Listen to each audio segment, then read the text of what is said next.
ibrohim alayhissalom qabrlari mana bu yoqda. Mana shu qabrlari bo'ladi. Makka-yu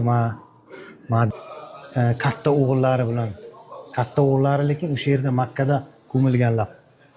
Qabrlari o'sha yerda. Qaraylar, ichkari. Ko'ryapsizlarmi? Bunaqasi bo'lmagan hali. Hech kim O'zbekistonda hali bunaqa video obzor qilmagan. Mana bu yerda mana kirishda yana bitta xona. Mana qaranglar.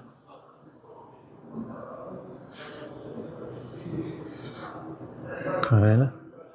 Arabcha, arab tilida yozilgan. Mana bu tarafdan ham ko'rsataman hozir sizlarga.